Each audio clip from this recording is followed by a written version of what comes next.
har yanzu dai muna tare da ku a cikin shirin siyasar kai daga yancinka don a tare da ni ma ga wani bawan Allah mai suna ni sunana Musa Muhammad Abu zaman lafiya wa alhamdulillah na ji daɗin haɗuwar mu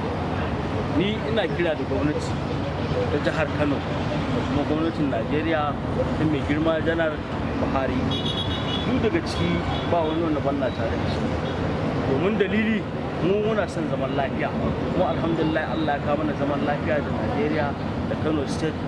da kuma duk abubuwan da ayyukan da ake yi amma ni kuka na ɗaya ga Allah ga kuma shi mai girma gwamnan Kano saboda muna cikin matsala a taron lokacin game unguwa uku da matsala hanyoyi da kwatoci da kuma abu da ya shafi bangaren asibiti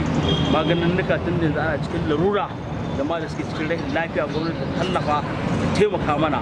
da kuma sama mutane magani da kuma ayyukan yi ga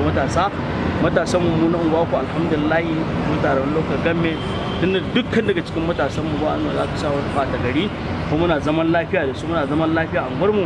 amma mai girma gwamna taimaka a sama mana hanyoyin za mu ka fita neman abinci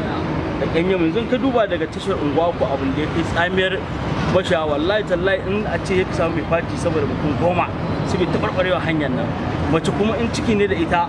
wallahi wacce sai ka kai ta asibiti jijjiga in a dai sau ta mota ce ba AC ya ka ga mace haka labe ta to mu kiran da muke kenan da gwamnati taimaka mana dan Allah alhamdulillah na gode Allah ba mu zaman lafiya da kwanciyar hankali da kuma Allah ƙara mai girma gwamna lafiya da sarkin Kano da kuma shugaban ƙasa